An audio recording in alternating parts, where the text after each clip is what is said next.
신고를 해야 될까 말아야 될까 고민하시는 분들께 우선은 제가 결론을 먼저 말씀을 드리면 제가 아는 다른 지인은 신고 안 하는데 저는 합니다.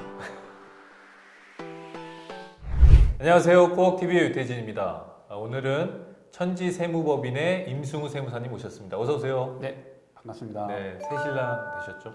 네, 얼마 전에 결혼하고 네네, 축하드립니다. 신혼여행 다녀와서 네, 처음 뵙는 것 같습니다. 얼굴 환해지셨는데 오늘 다룰 내용은 좀 그렇지는 않은 것 같아요. 작년에 주택 임대사업자분들한테 이슈가 있었잖아요. 사업자 없이 임대소득을 가지고 있던 분들이 사업자를 의무적으로 좀 내게끔 정부에서 방침이 마련이 됐었는데 이걸 내야 되냐 말아야 되냐 갑론을박이 되게 많았거든요. 낼 때 이점 혹은 내지 않았을 때 어떤 이점들이 있는지 좀 양면을 좀 살펴봐 주시면 좋을 것 같은데. 우선은 이제 주택 임대 소득에 대해서 세금을 부과하게 된 시기 또는 이제 이걸 가세권으로 제도권으로 들고 오게 된 시기가 이미 법 개정은 2017년도부터 있었어요. 근데 이제 계도 기간을 거쳐서 2019년부터는 2천만 원이 넘는 경우 주택 임대 수입에 대해서 과세를 하게끔 됐고 그게 이제 분리과세냐 종합과세냐로 이제 나눠졌는데 사실 지금 제가 말씀드린 단어들만 해도 일반 납세자분들이 그렇죠. 이거 무슨 말이야 할 수도 어려울 수 있는 있죠. 것들이에요. 그래서 이 주택 임대 소득에 대해서 세금을 신고를 해야 될까 말아야 될까 고민하시는 분들께 우선은 제가 결론을 먼저 말씀을 드리면 해도 좋고 안 해도 좋다 뭐 이런 거 굉장히 싫어할 만한 대답인 것 같은데 그게 근데 일단은 19년도부터였군요.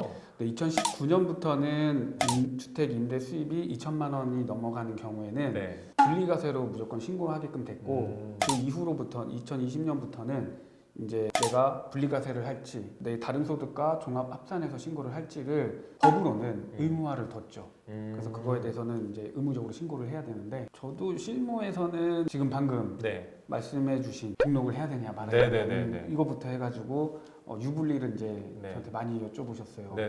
그랬을 때 답은 해도 좋고 안 해도 나쁠 게 없다. 자, 그러면 이제 그 근거를 좀 알고 싶은데 그 근거를 말씀드리자면 일단은 이게 대외적으로 사람들한테 그러니까 국세청 관계자들이 또 볼지 사실은 원칙적으로 내라고 하는 건데 안 내도 뭐 내도 이렇게 얘기하는 게 사실은 그럴 수 있을 것 같은데 이제 세무사로서 이런 걸 얘기를 해야 되는지 잘 모르겠지만 일단은 그 제가 말씀드린 정보를 가지고 의사 결정을 하는 거는 본인들이 판단하시는 거거든요. 어디까지나.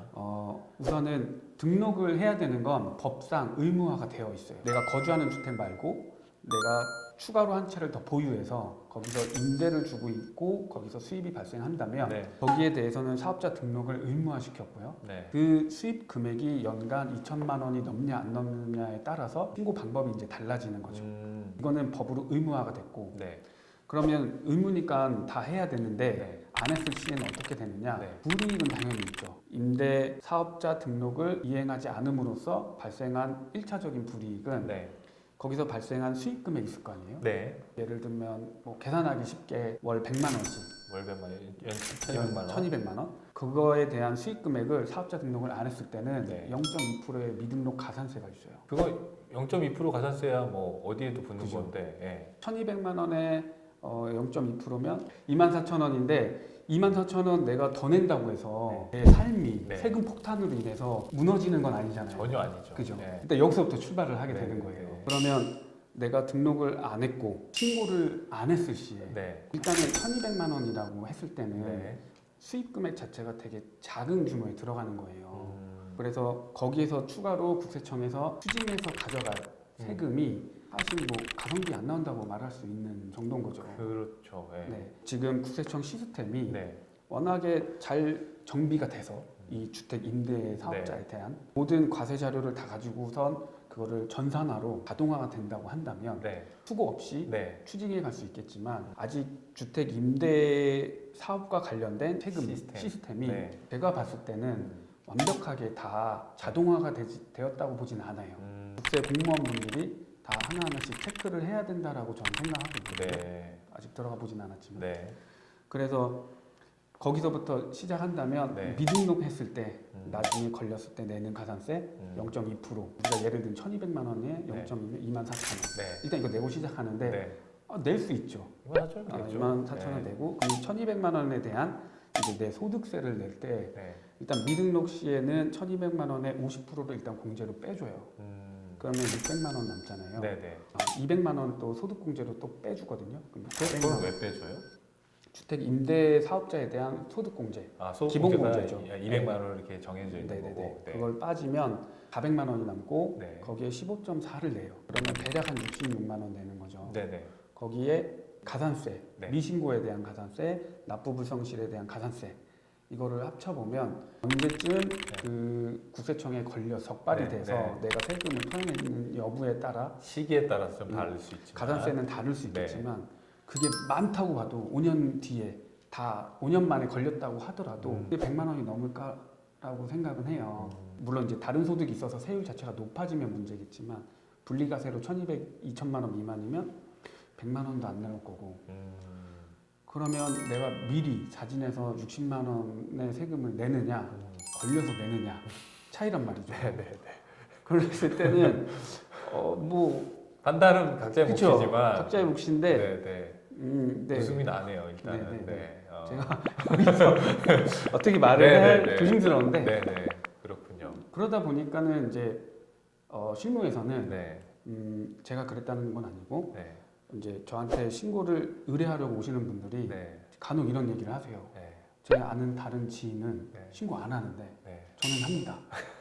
아, 네, 알겠습니다. 하시는데 그러면서 덧붙이는 말이 네.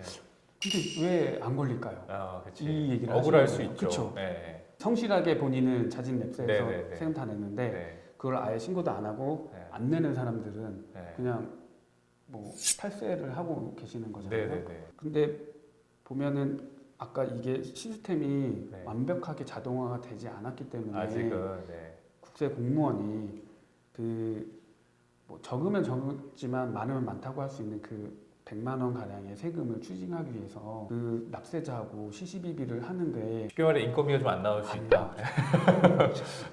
그게 네. 이제 막 자동화돼서 네네. 시스템상 네. 쫙 리스트 나오고 네. 세금 계산 딱 돼서 네.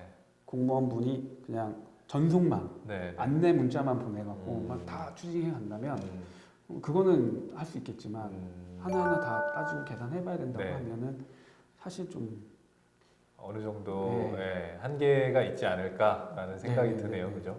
저는 개인적으로 근데 이 개인적인 생각인데 이렇게 세무공무원분들이 굉장히 또 똑똑하신 분들이 이렇게 굳이 이렇게 허술하게 만들어 놓은 이유가 있지 않을까 저는 그런 생각도 사실 들거든요. 아니 내건 안 내건 비슷하게끔 만들어 놓은 게 분명히 추징이라고 하고 또 적발이라고 하면 뭔가 커야 될 것만 같은 이미지가 있잖아요. 근데 그냥 이렇게 해놓은 거에 대한 어떤 생각이 있지 않을까라는 생각도 들거든요, 사실. 근데 그거는 좀 여러 가지 복합적인 것 같아요. 네, 왜 이렇게 뭐 나중에 걷어가냐 네, 그대 했을 때 막 크게 피해가 가는 것도 아닌 느낌? 네, 뭐 이거 왜 그러냐면 제가 판단할 때는 네, 기존에는 주택 임대 소득에 대해서 과세를 전혀 안 했어요. 네, 네, 네. 물론 그게 법으로 엄격히 보면은 수입이 있는 곳에 세금이 붙었기 네, 때문에 네, 네. 과세를 하면 하는 건데 그걸 아, 명문화시키지는 않았거든요. 네, 그러다 보니 18년도 이전까지는 진짜 뭐 다가구 다세대 내가 통 빌라 사가지고 막 월세 주고 맞아요, 세금 맞아요. 하나도 안 냈다. 네. 근데 이제 이게 과세권으로 들어오면서부터는 아, 네. 이제 조세 저항이 되게 심해진다고 판단했을 것 같아요. 아, 단계적으로 할 수 있다. 네. 그렇게 볼 수 있는 거네요.